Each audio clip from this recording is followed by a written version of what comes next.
are there to be analysed. But the assurance I can give, notwithstanding the depth of that detail, is that we are very keen to make progress in this regard, and I'll try to come back to this chamber as soon as possible with further details from Mr Beattie and indeed others with an interest in this matter.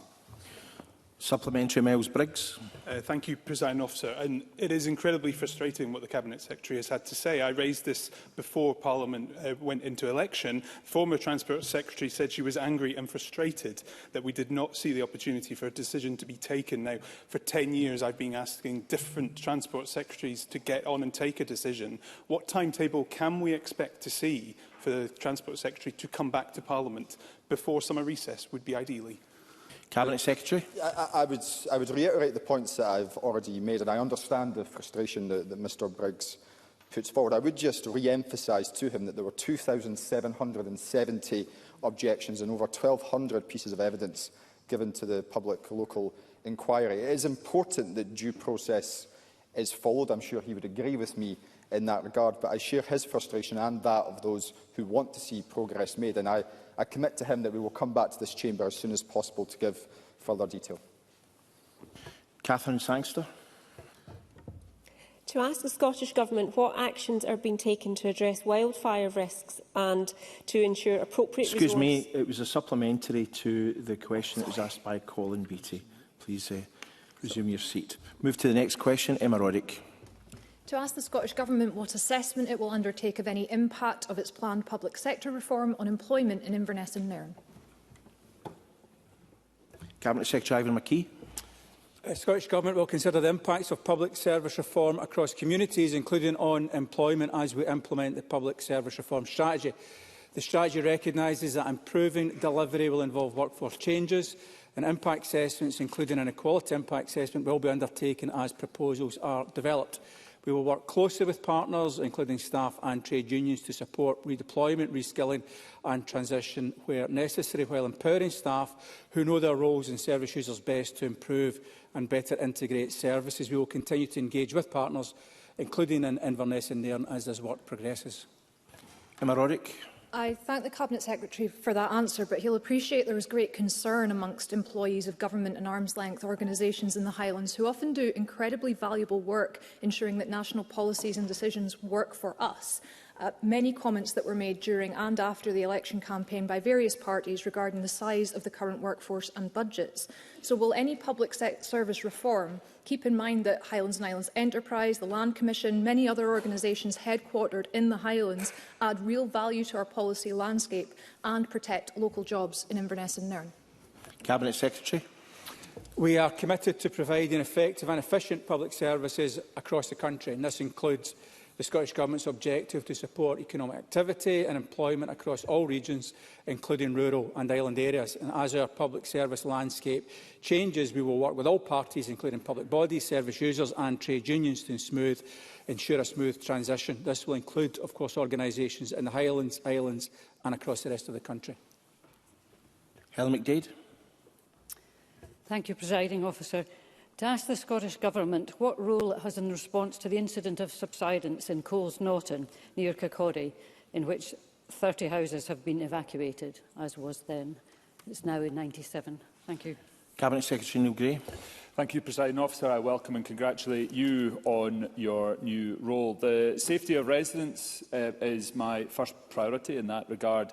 I was pleased to meet with the leader of Clackmannanshire Council and the local chief constituency MSP, Keith Brown, on Friday last week to ensure that immediate support is in place for those affected. Following that meeting, the Scottish Government continues to work directly with the Council and Resilience Partnership to coordinate response efforts, and ministers have also activated the Bellwyn scheme and stand ready to provide assistance. The Mine Remediation Authority, whose decision-making is crucial in a case like this, is leading site investigations, and we will work closely with them to ensure these decisions progress as quickly as possible so that clear next steps can be identified for residents who will be understandably concerned and upset by what has happened to their homes. Helen McDade. Thank you. I thank the Cabinet Secretary for the answer, and as has been acknowledged, that has moved on to 97 houses at the last count. I also went and met some of the residents, and it's good to know that that working closely is happening. I would wonder, due to the seriousness of the incident and the likelihood of lengthy disruption to residents, will the Government commit to establishing an emergency hardship fund? Thank you. Cabinet Secretary. Thank you, President Officer. I congratulate Helen McDade on her election. I thank her for her questions. There are a number of steps that the Government has already taken to support both residents and Clackmannanshire Council in their immediate response. And can I take this opportunity to pay tribute to the immense effort that has gone in by Clackmannanshire Council staff, going above and beyond in order to support local residents. We've triggered the Bellwyn scheme. We are looking in Government to support the provision of additional support to Clackmannanshire Council with human resource support. We've also got neighbouring authorities providing assistance through local resilience partnerships. We are looking at potential support for geological surveying, and we're working with utility companies in order to support residents to ensure that they don't continue to be charged. I would also say that I am pursuing an immediate meeting with the MRA to ensure an immediate decision in terms of the mine workings having an impact or not, as well as looking to engage with the UK Government, given their responsibilities for the MRA as well. And I'm happy to keep both Helen McDade and the constituency MSP Keith Brown in touch. Supplementary, Mark Ruskell. This isn't the first time that residents have been evacuated short notice in Clackmannanshire. The RAC evacuations were badly handled by the council. Houses were boarded up, personal possessions were left to rot for months on end. I hope that lessons were learned from that incident about the need to address the trauma of the evacuees while at the same time protecting their personal safety. So can I ask the Cabinet Secretary what reassurances he has had that this evacuation will be handled more sensitively than the previous one? Cabinet Secretary. I welcome Mr Ruskell back to his place, congratulate him on his re-election.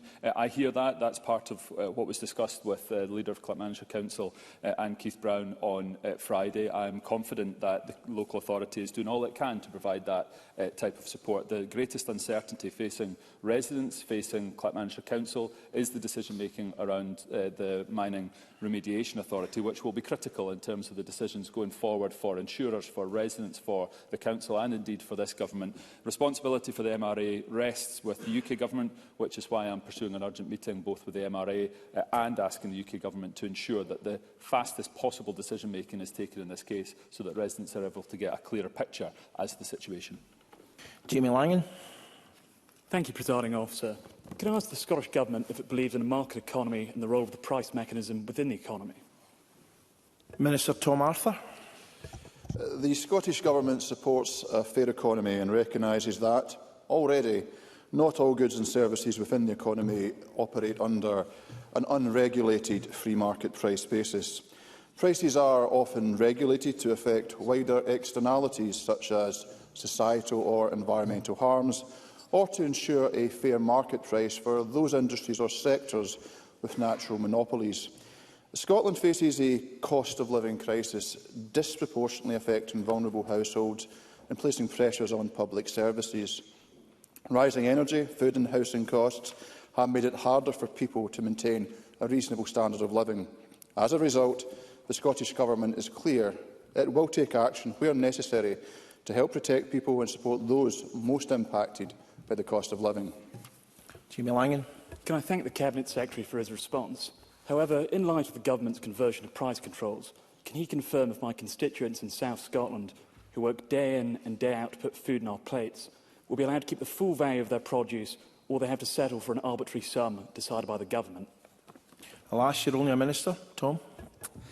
Well, I can thank the member for his supplementary. And he raises a very important issue, which is the well-being, welfare and the sustainability of those who provide the food that we put on our tables. And I would want to reassure the member and reassure Parliament, recognising the significant interest that has already been reflected in the number of written questions I have received, that I will be engaging thoroughly and comprehensive with all relevant stakeholders, and indeed my door, as it always is in these matters, is open to all members of Parliament for deep, considered and thoughtful discussion on this policy. Supplementary, Alan Brown.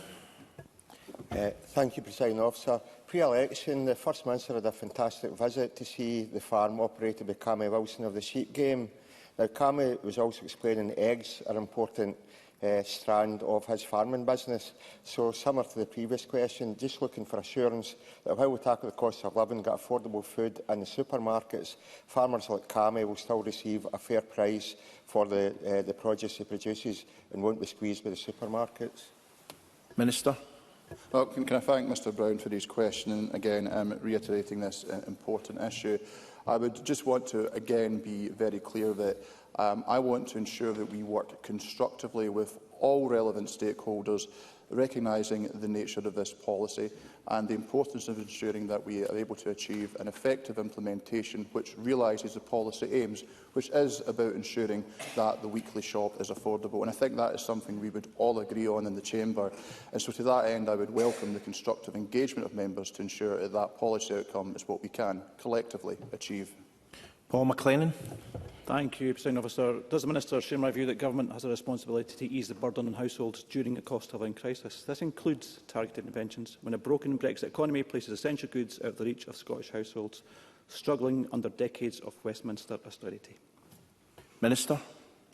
Well, the member raises a number of important points, which is recognising that while there are immediate and acute pressures emanating from the war in Ukraine and what will ensue from the war in Iran that are impacting upon the cost of living, this of course comes after a concatenation of crises from Brexit, austerity, the financial crash going back to 2008 and of course the legacy of the pandemic. So while we do not have the full range of powers within this Parliament to address and mitigate all of those impacts that are affecting people and their standard of living, I think it is incumbent upon us to look at where we can intervene to do so, and to do so in an effective, proportional way that supports those we are elected to serve. Liam MacArthur. Thank you. To ask what action the Scottish Government is taking to improve the resilience of island communities. Cabinet Secretary Gillian Martin. Thank you, Presiding Officer. Our new National Islands Plan sets out a programme of targeted actions collectively aimed at advancing social, economic and cultural prosperity on our islands, strengthening their long-term resilience, and delivery of the plan is supported by a dedicated £6.25 million budget in 26-27, in addition to continuing island investments across all government portfolios. This funding will continue to support projects such as the development of Kirkwall Nursery, which received £1.6 million in funding in 2022-23, and our resolve to help island communities thrive will be further supported by our commitment to establish a £10 million Islands Resilience Fund within our first 100 days. Liam MacArthur. Can I thank the Cabinet Secretary for that response and welcome her to her post. I look forward to working with her. In the last year alone, communities across Orkney and Shetland have suffered multiple subsea cable failures, including a month-long broadband outage affecting Orkney's Northern Isles this spring. On each occasion, households, businesses and essential services have been hit hard. So does the Cabinet Secretary accept that these repeated failures demonstrate that network resilience remains inadequate in the Northern Isles? What specific steps will the Government take to strengthen critical digital infrastructure going forward? And will she agree to meet with me to discuss options and how these might be taken forward? Cabinet Secretary. I thank Liam MacArthur for that supplementary question. And first of all, I want to say that I want to meet with Mr MacArthur and, around not just this specific issue. I know that he was fiercely representing that in the last Parliament on this particular issue around the cable outages, but on every single area of my portfolio which affects Orkney. We have got Project Gigabit procurement to further extend gigabit-capable broadband coverage to over 13,000 eligible premises across Orkney and Shetland. But I note that also Mr MacArthur had been trying to get the provider to do more in that space as well, and I certainly will do what I can to augment his attempts to get a little bit better and quicker resolution to some of the issues that he's found, if he so wishes me to do so. Colette Stevenson. To ask the Scottish Government, in light of the reported extension of the administration process of East Kilbride Shopping Centre, whether it will provide an update on its discussions with local stakeholders. Minister Tom Arthur.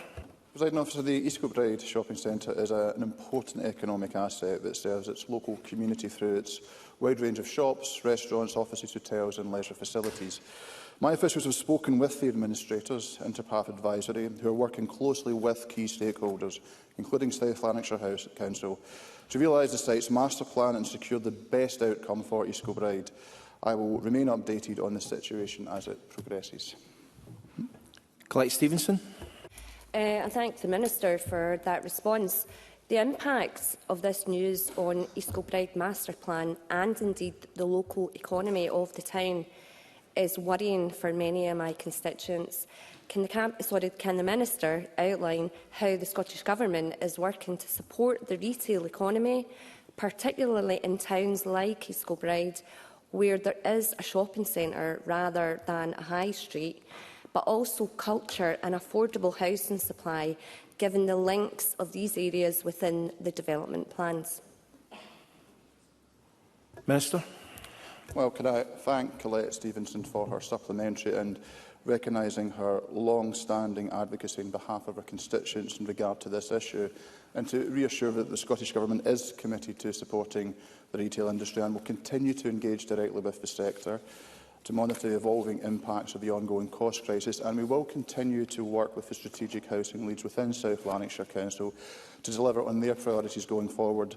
We also recognise that culture is important to Scotland's prosperity and national identity. We are offering a package of support to expand the reach and impact of cultural activities in communities. This includes funding the Cam Glen Buddies Leisure and Social Club within South Lanarkshire, giving adults with additional support needs the opportunity to produce their own films, for example. Max Bannerman. Thank you, Presiding Officer. To ask the Scottish Government whether its commitment to reform public services includes removing reported blockages and inefficiencies in delayed capital projects such as the A9 and A96 dualling to expedite their completion. Cabinet Secretary Stephen Flynn. The Scottish Government is committed to public service reform to ensure the delivery of excellent public services in a fiscally sustainable manner. The infrastructure delivery pipeline sets out investment plans for the next 4 years, and our work on public service reform will inform future updates. We have met all key targets since the A9 2023 delivery plan was published. Changes at this stage would increase disruption, reduce cost certainty and be at greater risk of delay than the published delivery plan. We also remain committed to dualling the A96, and we are already starting the dualling process from Inverness to Nairn. Max Bannerman. I thank the Cabinet Secretary for his answer and welcome him to his new post. Can I take this opportunity to pay tribute to my constituent, former MSP Fergus Ewing, for his steadfast work in holding this Government to account on this issue. Presiding Officer, the A96 dualling from Inverness to Aberdeen was supposed to have been completed by 2030. In February, the then Transport Secretary admitted that construction of the Nairn bypass would begin in 2030. With new housing development and growing traffic, local residents frequently report it takes as long as an hour to drive the 2 miles of the A96 through Nairn. Does the Cabinet Secretary think that it is fair that local people should have to endure a worsening problem which should have been fixed by now?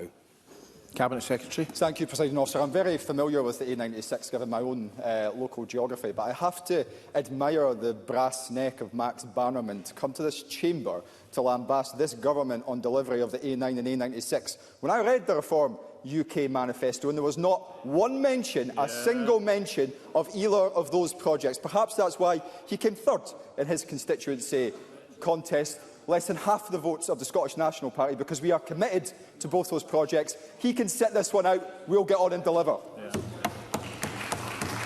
Laura Mitchell, supplementary. Thank you, Presiding Officer. It is, of course, wholly disingenuous to talk about delays to capital projects without talking about the financial pressures placed upon the Scottish Government by the fiscal and economic mismanagement at Westminster. So can I ask the Cabinet Secretary, what is your message, what is his message for my Murray constituents on behalf of this new SNP Government who are eagerly awaiting the dualling of the A9 and the A96 and the benefits that these projects will deliver for my region? Cabinet Secretary. I thank Laura Mitchell for her question. My message is simple, and it's one which is unequivocal. We will deliver upon our manifesto commitments in relation to the A9. We will dual the A96. Work has already begun, and we will conclude it. David Green. Thank you, Presiding Officer, and can I welcome the Cabinet Secretary to his new role and wish him well. He'll be aware that my Liberal Democrat colleague Andrew Baxter has called for a dedicated A9 scrutiny committee in this Parliament. While this matter is for the Parliament, would the Cabinet Secretary welcome that? And can he also tell Parliament what further steps he will take to ensure that this project has the level of transparency that communities in the Highlands deserve? Cabinet Secretary. I thank the member for his question, and I'm more than happy to meet with him to discuss both of those matters. In relation to scrutiny, I think we're evidencing scrutiny in action here right now in terms of this government's delivering commitment to the A9, and we will continue to do that in this chamber to ensure that his constituents and people right across the Highlands know that they've got a government which is going to deliver upon its commitments to them. And Catherine Sangster. Thank you. To ask the Scottish Government what actions are being taken to address wildfire risks and to ensure appropriate resources given to the Scottish Fire and Rescue Service in light of last week's fire on Arthur's Seat in Edinburgh. Cabinet Secretary Neil Gray. So, thank you. I congratulate Catherine Sangster on her election. Her eagerness to get underway is well evident in this general question session. Can I start, Presiding Officer, by putting on record my thanks to the work of the Scottish Fire and Rescue Service dealing with the Arthur Seat grass fire so timiously. The Scottish Government Strategic Action Plan on Wildfires sets out a coordinated approach to preventing, preparing for and responding to wildfires. It includes actions to raise public awareness of wildfire risk, promote responsible outdoor behaviour and enhance danger assessments. We have seen widespread damage that wildfires can do, so it's crucial that everyone plays their part in acting responsibly, heeding those wildfire warnings and following advice when in the countryside to prevent fires from starting. Catherine Sangster. Thank you for that response. The Scottish Fire and Rescue Service will be meeting this month to decide on closures that will have impacts across Edinburgh and Lothian East regions. They are expected to push average local response times from the current 4 to 6 minutes to 6 to 8 minutes. So given the present risk of wildfires, can the public be sure that they are being made safe by these decisions? Cabinet Secretary. Yes, the Scottish Fire and Rescue Service received an additional £23.8 million in the latest budget. That takes total funding to £436 million. That underlines this government's commitment to keeping Scotland safe. The operational decisions for the Scottish Fire and Rescue Service around the deployment of those resources is for them to take, and of course we will work with them to ensure that the decisions that are taken around the infrastructure across Scotland are taken so in a proportionate way to ensure that the continued safety of residents is paramount. We also need to make sure that we're cognisant of the fact that with increased wildfires and reduced levels of house fires, that we are responding with the services in the right locations and with the necessary resources to respond to that changing dynamic, and that's exactly what I expect the Scottish Fire and Rescue Service to do. That concludes general questions, and apologies to all those members who were unable to ask questions. I have to say that ministers were quite languid in some of their answers in the first half of that session, and so not everyone was able to be taken. We'll try and speed things up in the next session. And the reason why I think that's important is because we have had more questions for a First Minister's question session than ever before in the history of this Parliament, I have been advised. So not everyone will be able to be taken. So members who do wish to ask a question, please press their request to speak buttons now. And the first person to ask a question will be Jack Middleton. Thank you, Presiding Officer. Yesterday, TV regulator Ofcom announced it had approved controversial plans to end STV's dedicated news coverage for the north of Scotland. These plans are deeply unpopular and mean my constituents have lost a news institution that they've trusted for decades. Broadcasting matters are, of course, reserved to Westminster, but the Labour Media Minister, Ian Murray, has assured me he will not intervene on this very issue. So what will the First Minister do to hold Ofcom to account for both their conduct throughout this process and for their obligations to protect local news? And can I also ask what steps his government can take to help retain jobs and wider economic activity linked to broadcasting in the north east of Scotland? First Minister.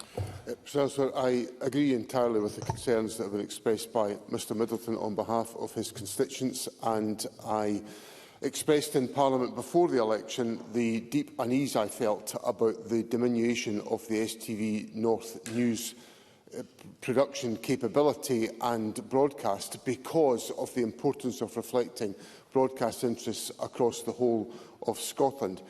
I have written to Ofcom and to STV to urge them once again to ensure that they are meeting their obligations to audiences and to dedicated journalists, and reiterate my opposition, my wholehearted opposition to the decision that Ofcom has made, which I think is ignorant of the needs and the circumstances of the North and the North East of Scotland. I know that Mr Middleton is meeting tomorrow with the Cabinet Secretary for Culture and the Minister for Business and Fair Work to establish some further actions that can be taken. I assure him the Government will do all that we can to support him in the efforts he has taken forward on behalf of his constituents and those of many other members in the North and North East of Scotland. Daniel Johnson. Thank you, Presiding Officer. The First Minister will be aware of Alan Milburn's interim report into young people not in education, employment or training. And while it does set out that Scotland is performing marginally better than the UK, the trend is in the same direction. Crucially, the proportion of young Scots who are NEET and economically inactive has increased from 42% in 2016 to 60% in 2026, with more and more young Scots not looking for work at all. It highlights a growing structural gap between young people's skills and talents and the routes to employment. Despite this, the Scottish Government's apprenticeship starts have declined every year since 2021 and are down on 10 years ago. So does the First Minister agree with the broad analysis in the report? And what will he do to arrest and reverse the trend in modern apprenticeship starts? First Minister.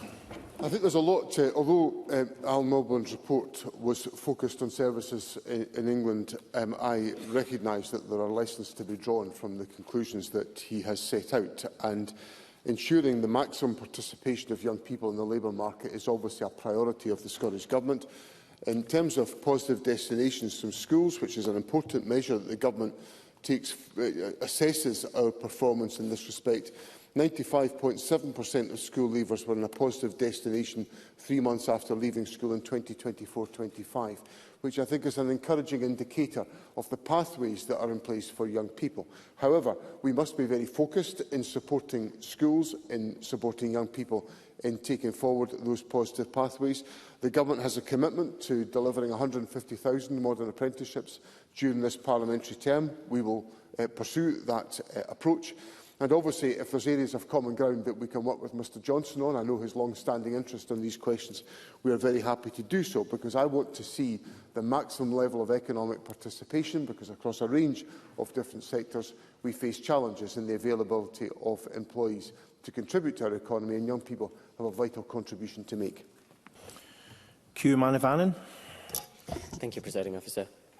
First Minister, given that no rent control areas are likely to be designated until summer 2027 at the earliest, that rents have increased above inflation in Edinburgh and the Lothians East, and that the increasing cost of living and high interest rates will further squeeze renters who are already struggling, what interim protections will you put in place for private tenants, including mid-market rent, facing unaffordable rent increases while the rent condition assessment and designation process under the Scotland and the Housing Scotland Act will be completed?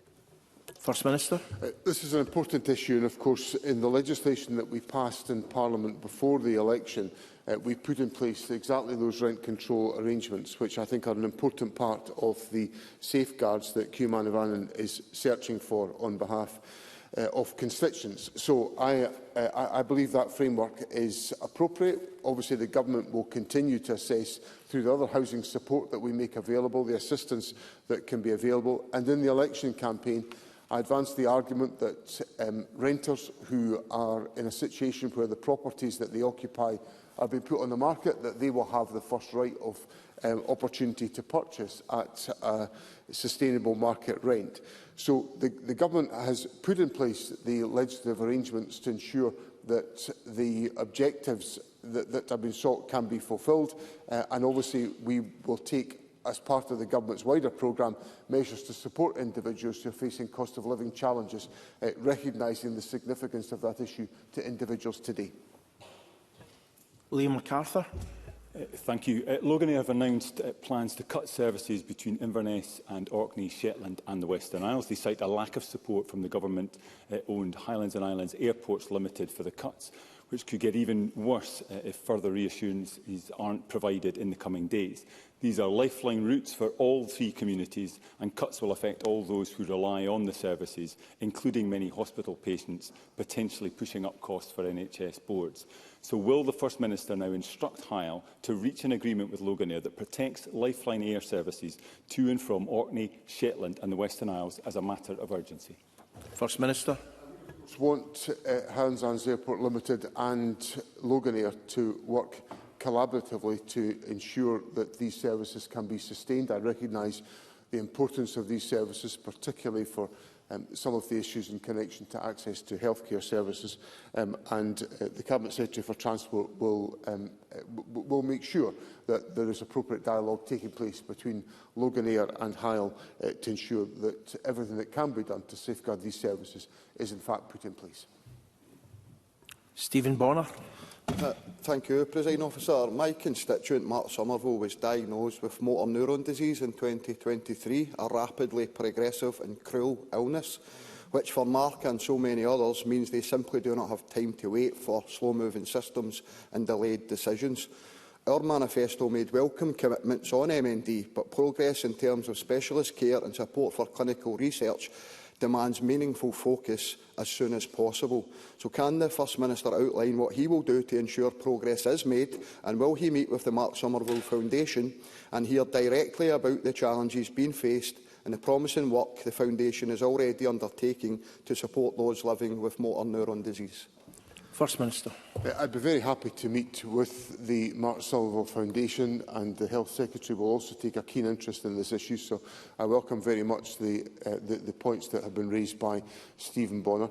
It is vital that where individuals have a diagnosis as challenging and as devastating as motor neuron disease, that we have in place the support services and the assistance to aid those individuals and their families as quickly as possible. The Government is trying to ensure that through the funding we put in place through the NHS Research Scotland Neuroprogressive Disease Network, that we will be able to provide enhanced levels of support, but some of the learning from the Mark Somerville Foundation will be helpful to us in advancing these issues, and I look forward to those discussions with Mr Bonner. Kate Campbell. Thank you, Presiding Officer. Following thousands of cyclists pedalling on this Parliament on Saturday to ask for safer streets, what assurances can the First Minister give that getting infrastructure right, preventing deaths on our roads and making sure that everyone feels that cycling is accessible to them will be at the heart of the transport strategy of this Government? First Minister. So the National Transport Strategy prioritises active travel through the Sustainable Travel Hierarchy, placing walking, wheeling and cycling at the top. This year, the Government is continuing to invest in active travel infrastructure through the Scottish budget that was passed by Parliament, including £226 million for sustainable and active travel. The majority of this will deliver high-quality walking and cycling infrastructure in communities, with inclusive design principles embedded to improve safety and accessibility for more people wanting to make more of their journeys by active travel modes. We're also supporting local authorities through the £14.5 million Road Safety Improvement Fund to enhance safety and reduce the number of injuries on our road networks. I hope these measures give Kate Campbell and her constituents the assurance that the Government prioritises active and safe travel routes and to the encouragement of cycling, walking and wheeling as part of the active travel hierarchy. Donald McKinnon. Thank you, Presiding Officer. Today, once again, Uist is receiving a significantly reduced ferry service, with the MV Hebrides out of action and the Lord of the Isles experiencing ongoing technical problems. Last week, the First Minister told us that amplification of these issues is damaging island communities. What is in fact damaging island communities is his government's failure to deliver an adequate ferry service. Results of our recent survey carried out by Visit Out at Hebrides revealed that 96% of businesses responding had encountered problems as a result of ferry disruption this year. These businesses are struggling and need support now.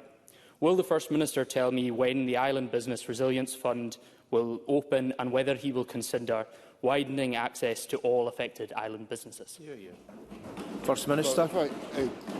I recognise the importance of these issues, and I think, as Mr McKinnon will know, I'm pretty well versed in the issues and the challenges around the ferry network. When I answered the question last week, the indicators on the ferry service were very strong. Indeed, when I checked the Calmac service update shortly before I came into question time today, most routes are operating normally today, with the exception of the Uig Triangle, because of the mechanical problems with the MV Hebrides. And the MV Lord Isles is, of course, operating a service to Uig just now. It was yesterday, certainly. So there are going to be challenges on the ferry network, but I think we're in a more robust and stronger position than we were. The MV Isle of Lewis has returned to the Barra service, which is a welcome development there as well. In relation to the Islands Fund, I confirmed to Parliament last week that this would be happening. The Government will take forward the eligibility criteria. We've delivered funds of this nature in the past, so we know exactly how that's got to be constructed. We have to make an assessment of where the patterns of disruption have taken their course. That was what we applied in previous cases. Now, obviously, there is an aspiration, I accept, for there to be compensation in all circumstances, but there has to be a recognition of scale of disruption as part of that assessment. And that's what the Government will engage on, and will announce shortly the details of how that fund will be taken forward and distributed. Alan Smith. Thank you, Presiding Officer. The First Minister, like me, represents a large area of rural Scotland where people are dependent on domestic heating oil because they're off-grid. Now, there's been some spectacular rises in the cost of that oil, and a lot of my constituents, and I'm sure a lot of our constituents, are deeply worried about that. I've written to the Competition and Markets Authority because I'm concerned about the operation of the market in heating oil. Does the First Minister share my concerns as we look towards a cold winter? First Minister. Sure, I do share the concerns that Alan Smith has set out, and like him, I have many constituents who are reliant on domestic heating oil, and some of the increases have been very, very significant. The Government, of course, established the Scottish Emergency Heating Oil Scheme, enabling households to apply for £300 towards their bills. I'm glad to hear that the member has written to the Competition and Markets Authority, because they are currently undertaking a market study into retail supply of heating oil for domestic use in the UK, and the Government's officials are engaged in this work. And of course, this is an issue where we require greater intervention from the United Kingdom Government, and we've been encouraging the United Kingdom Government to do exactly that. Liam Kerr. Thank you, Presiding Officer. North East businesses are struggling due to this Government's punishing business rates regime. The Fresh Start initiative is where businesses that move into premises that have been vacant for 6 months receive rates relief for a year. Now, the Press and Journal, the Courier and the Sunday Post are campaigning for that 6 months eligibility period to be scrapped, with the relief applied to any business moving into a vacant unit. Now, the First Minister has expressed support for this campaign. So, could the First Minister confirm what that support looks like in practice, and thus, when will this vital change take place? First Minister. What I'd say to Liam Kerr is I recognise the challenges that are coming and facing businesses around the business rates question. So my engagement with the excellent initiative by the Press and Journal, the Courier and by the Sunday Post on raising awareness about business rates issues and seeking an approach that incentivises growth, that encourages development, that enables businesses to invest for the future and deliver greater economic success, is an approach that chimes very directly with the approach of my government and what we want to achieve. So I gave a commitment to the Press and Journal, the Courier and to the Sunday Post that I would look, as I gave to Sir Tom Hunter when I met him a couple of weeks ago to discuss issues in relation to economic development, that I would consider carefully what improvements the Government could make as quickly as we possibly can do to make sure that businesses are given the support to enable them to continue to invest and not to have the issues arising out of business rates impeding their success and their growth within the economy. Willie Rennie. The First Minister will be aware of the huge fire in my constituency at Lower Melville Wood. It burned for 2 weeks. The conditions were intolerable for local people, especially those with lung conditions. Now, I've written to the Government today asking for an investigation, an independent investigation, because it involves multiple agencies into what caused the fire, the handling of the fire, but also the future of the site. Would he agree that there should be an investigation and the Government should commission that independent investigation? First Minister. I'm very sympathetic to the point that Mr Rennie raises, because I want to make sure his constituents are satisfied by the examination of these issues. I recognise the level of inconvenience that, and distress that was caused to members of the public as a consequence of this fire. Now, whether that requires to be an independent investigation is an issue that I'll have to consider in more detail. But I give Mr Rennie the assurance that we need to understand much more effectively the circumstances and causes of incidents of this type. I also think that some of these investigations take far too long, and that's an issue of concern to me, because we have to learn the lessons and change practice, if it's necessary to be changed, at a much swifter pace than we have been up until now. So if I take away those issues and consider, along with the, through the Justice Secretary, I'll consider these on my behalf and provide me with recommendations as to how we can properly address Mr Rennie's concerns and those of his constituents. Alex Kerr. Thank you, Presiding Officer. The latest release of the Peter Mandelson files has exposed several senior Scottish Labour politicians for maintaining a disturbing and often sycophantic relationship with Peter Mandelson, a man who, it was known, held a close relationship with convicted paedophile Jeffrey Epstein, and who remains a member of the House of Lords. What assessment has the First Minister made of these alarming relationships that have been exposed, and what discussion has the Scottish Government had with the UK Labour Government on the latest release of the deeply chilling Peter Mandelson files? First Minister. So we've not had dialogue with the UK Government on this question, but what I did do before the election was I authorised the Permanent Secretary to examine all of the issues of engagement between the Scottish Government and Peter Mandelson to satisfy ourselves that there had been no circumstances in which information that was material to the public interest in Scotland had been in any way jeopardised by the contact that had existed, or the contacts that existed around about Peter Mandelson. I was satisfied with the assessment that was made by the Permanent Secretary in this respect, but what I would assure Mr Kerr is that, notwithstanding these issues, the Scottish Government will always work to promote the interests of Scotland in the international community, with the objectives of promoting our cultural interests and in securing investment for Scotland.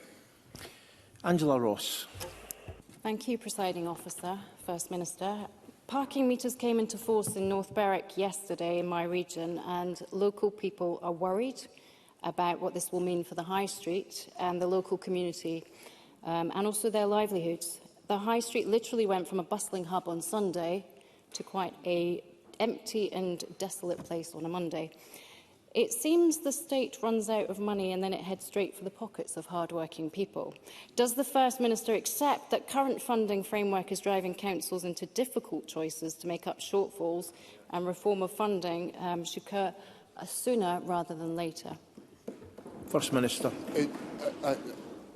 I understand the importance of the point that Angela Ross raises. I visited North Berwick with Mr McLennan during the election campaign, and North Berwick was very, very busy on that occasion, and I could see from my own knowledge of the town it's a very bustling and vibrant community. But obviously I picked up clearly, well, I didn't pick up, I had the concerns it spelt out to me very directly by a number of local businesses on that occasion. So I recognise the seriousness of the points that's raised. Now, obviously, it's a decision that's been taken by East Lothian Council, and it's up to the Council to explain to their constituents exactly why they have taken this decision. When it comes to funding arrangements, of course, what we as a Parliament have got to do is to make sure that we provide the adequate levels of funding on a sustainable basis to a variety of different public organisations, and local authorities will be central to that judgment. So I would simply say that if Parliament wishes to spend more money on local authority services, we have got to be prepared to take the decisions that enable that to be the case. And the Government has, of course, given an increased local authority settlement to local government, and that gets translated into funding for individual local authorities. And we will obviously engage with Parliament about the composition of the budget process, or the budget bill, as the budget process takes its course through Parliament later this year. Julie McDougall. Thank you, Presiding Officer. The First Minister may be aware of a live planning application for a new data centre just outside of Auchtertool. So on the back of last week's energy debate, can the First Minister assure my constituents of Auchtertool that the Scottish Government will take our community council's concerns seriously and ensure that planning applications for data centres across Scotland are not imposed or rushed without serious consideration for water and energy demands? Thank you. First Minister. Obviously, this is a live planning application, so I can't comment specifically on the details involved. But what I would assure Julie McDougall about is that the planning process must take into account the representations that are made by local communities. There will be statutory considerations to take into account as well. And dependent on the course of that planning application, there may well be determination that the government has to make. And I would assure Julie McDougall that should the government be in that position, then the views and the concerns and the issues raised by communities and also by statutory objectors will be considered in detail by the government in coming to any determination that ministers have got to make. Polly McNeill. Thank you. The Scottish Fire and Rescue Service Board are due to make a decision at the end of June, which could have far-reaching implications for Scotland's communities as there are options for closure.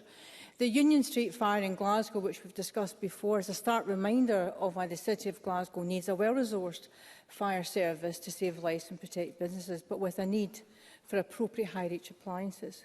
Will the First Minister support my view that, given the concern that all of us will have over this in our constituencies and regions, that there should be parliamentary oversight of this decision, and will the Scottish Government be prepared to look at that and, if necessary, reconsider the funding of the Fire and Rescue Service to ensure that Scotland's communities remain safe?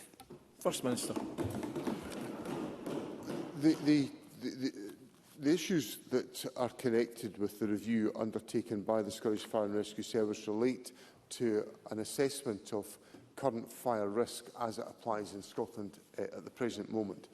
And of course, we know that over the course of the last 40 years or so, fire risk in Scotland has changed quite significantly. And in some respects, and there's been thankfully a welcome decline in domestic fires because of the increase in protective activity that is placed through sprinkler systems and other activities.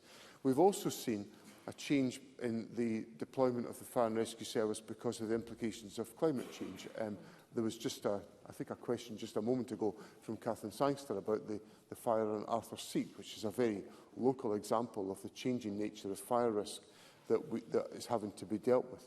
So what the Scottish Fire and Rescue Service has got to do is to make an assessment based on that risk and the resources that the government is making available. And obviously, there will be statutory obligations on the Fire and Rescue Service to exercise its powers, but of course Parliament can consider issues that arise from the decisions that are taken by the Scottish Fire and Rescue Service. And what I commit the Government to doing is to engaging constructively with Members of Parliament, because I recognise the concerns that will exist in all parts of the Chamber to make sure that the Fire and Rescue Service comes to the right conclusions in what is an important exercise that is underway. Michael Mara. Thank you, President Officer. Both my party and the First Minister's own are committed to vital support for ambitious capital works at Dundee and Angus College. The leadership of the college has waited years for this government to agree to a solution, and I can now confirm that the deadline to address rack problems at the Kingsway campus in Dundee has been missed. What can the First Minister say to us about when we will finally get a decision from this government? As Mr Murrell will know, the issues that are at stake here are about long-term financial commitments to support an ambitious development, I would say, by Dundee and Angus College. And I should probably just place on record the fact that I represent a constituency that is adjacent to Dundee and Angus, so there may be implications for my constituents, just for absolute transparency. But so the questions that have been wrestled with are about how long-term financial assurance can be given to Dundee and Angus College to enable them to enter into commitments which would undertake what I would recognise to be a significant regeneration opportunity within the city centre of Dundee. So I assure Mr Mara that those issues have been given active consideration within government. They're not straightforward because of the nature of the commitments that are sought, but equally the challenges in the college infrastructure are not straightforward, nor are they sustainable because of the issues that Mr Mara cites. But I give him the assurance that these issues are actively being taken forward by ministers. Callum Kerr. Thank you, Presiding Officer. Unite, the union, has rightly called out the Labour Westminster Government for easing sanctions on aviation fuel produced from Russian oil, while allowing Scotland's refinery at Grangemouth to close. Let's be clear. Keir Starmer will reward Putin by bringing in jet fuel made from Russian oil. Can the First Minister today reaffirm his government solidarity with Ukraine? And will he join me in condemning this betrayal of the Ukrainian people and Scotland's energy workers? First Minister. Officer, my government's support for the people of Ukraine is absolute, and it's been a central part of the position of this Parliament, of being so supportive of the people of Ukraine in the terror that they face from the Putin regime. Now, obviously, the issue, one of the biggest vulnerabilities we have is around about the production of jet fuel, which is why I find it inexplicable that the UK government, which assured everybody that it would protect the refinery at Grangemouth, has allowed the refinery to close. So I reaffirm my strong support for the people of Ukraine, my strong support for the sustainability of our energy industries to make sure that the energy needs of our country can be met by the activities that we undertake here in Scotland. Michelle Campbell. Thank you, Presiding Officer. Report after report shows food prices continuing to rise and the need for government to act. Now, we know the Labour UK government has been caught out, begging supermarkets to lower prices rather than taking action like the Scottish Government to ensure a food price cap. Given what we know now, does the First Minister expect Westminster to try and block our food price cap plan? First Minister. So the Government is committed to bringing forward legislation to ensure that individuals are able to afford a range of items in our supermarkets at an affordable price. That is the commitment of my government. We are developing that legislation. We will engage with Parliament about that legislation to make sure that we can take the practical and tangible action to support members of the public who are experiencing such significant pressures as a consequence of the cost of living issues with which they are wrestling. And the final question of this afternoon's session, Rachel Hamilton. Thank you. Over the weekend, the SNP's new Energy Minister said the Scottish Government's energy strategy may not be ready until the end of the year. This is a shocking dereliction of the duty of this SNP government. Oil and gas workers are losing their jobs now, and Aberdeen is suffering damaging anti-oil and net zero policies by Ed Miliband. Yet the SNP still has a presumption against oil and gas developments in the North East. Presiding Officer, what on earth will it take for this SNP government to wake up to the crisis in our oil and gas industry and support drilling now? First Minister. As I've explained to Parliament on a number of occasions, I explained it to Malcolm Offord in First Minister's questions last week, the Scottish Government's position is a position founded in the existing law of the United Kingdom, which is that if we are to take forward new developments, there has to be a climate compatibility assessment undertaken to ensure its compatibility with net zero. That is what the legal framework is of the United Kingdom today. And that's, as a government that operates within the law, that is exactly the position that we take. Now, I've also said that because of the very volatile situation that we now experience in the Middle East, issues of energy security need to be taken into account in the judgments that are formed. And of course, I've just answered a question from members about the issue in relation to jet fuel and the damage that's been done because of the closure of Grangemouth. That extends our energy vulnerability. So let me say to Rachel Hamilton that the Scottish Government has a very clear position which is set out in relation to oil and gas, which has been communicated by me on multiple occasions. And at the heart of the question that Rachel Hamilton put to Mr Flynn, you're not in Westminster now. Was her... Well, at the heart of the question that Rachel Hamilton put to me was decision-making by Ed Miliband. Now, I just want to clarify, Ed Miliband is not a member of my government. He is a member of the hostile United Kingdom Labour government who don't deliver for the people of Scotland. It's a good job the people of Scotland have a Scottish government to rely upon.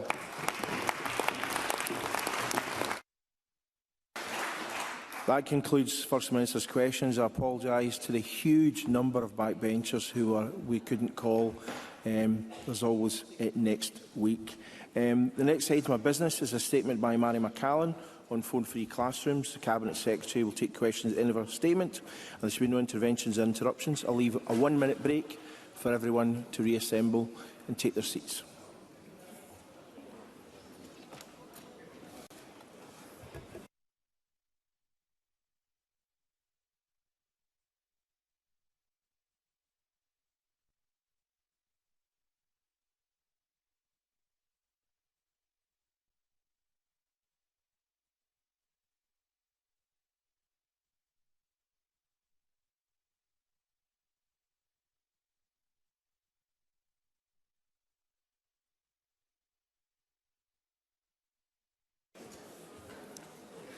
Our next item of business is a statement by Mary McCallan on the phone-free classrooms. The Cabinet Secretary will take questions at the end of her statement, so there should be no interventions or interruptions. So I call Mary McCallan. Thank you, Presiding Officer. My priority, Presiding Officer, is to ensure that our school environments support pupils to thrive and to reach their full potential. There is no doubt that new and evolving technologies can provide opportunities for learning and for communication.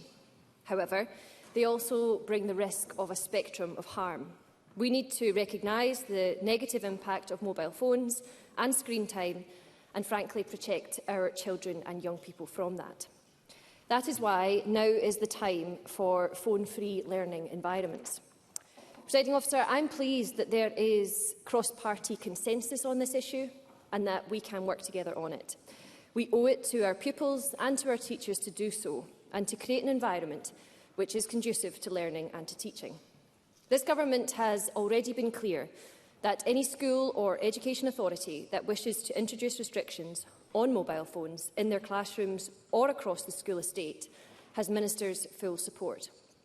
This is the position in our national guidance, introduced in 2024, in response to the Behaviour in Scottish Schools research of 2023, which highlighted the disruption that mobile phones were causing in our classrooms. Since we introduced this guidance, many schools and education authorities have acted to restrict the use of mobile phones, and I welcome that. But there is too much variability. We have listened carefully to the calls from parents, carers and teachers to ensure greater consistency across the country, to support children's learning and their development. We continue to hear concerns about classroom disruption, where restrictions are absent, and wider impacts on pupils' well-being from excessive screen time, exposure to harmful online content and the effects of online bullying. Presiding Officer, that's why we will shortly publish a consultation on legislation to make our learning environments phone-free, meeting our commitment to do so in the first 100 days of this government. Last week, in one of my first visits to a school as Education Secretary, I visited James Gillespie's High School, where I met with staff and with young people to discuss their mobile phone policy. The school has a very clear policy of no phones on school grounds during school hours. This includes campus, classroom, corridors and the cafeteria. The rules for their young people are clear. See it, hear it, lose it. The staff and the young people with whom I spoke to separately, they highlighted the benefits to me, including fewer distractions during class, reduced conflict between pupils and between staff and pupils, and more interaction between peers. The young people with whom, as I say, I spoke separately, they simply reflected to me how much they welcomed the break from the otherwise addictive apps and content. I want to hear more from pupils through our consultation. Scotland has been a pioneer in the advancement of rights of children and young people, and it's vital that their views be front and centre in the decisions that we take. We also want to understand the range of views from parents and carers, from school staff, from education authorities and interested organisations. Their views will help shape our legislation and allow us to deal with a number of complex issues.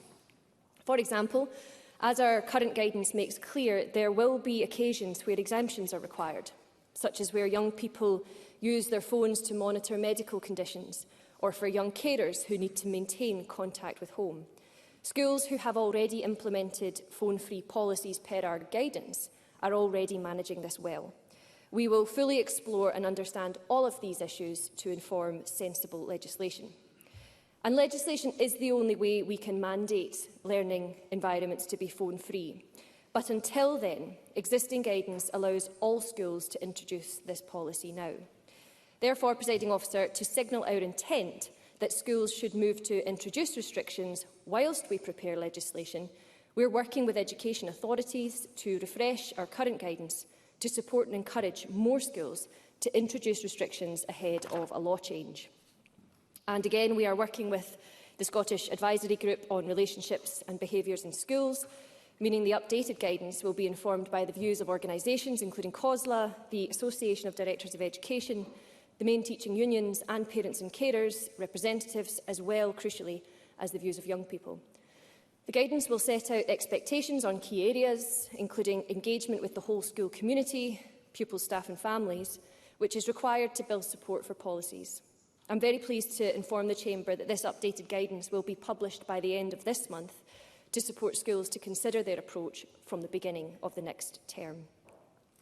And, Presiding Officer, I want to be clear that this issue rests within a wider public health approach to online harm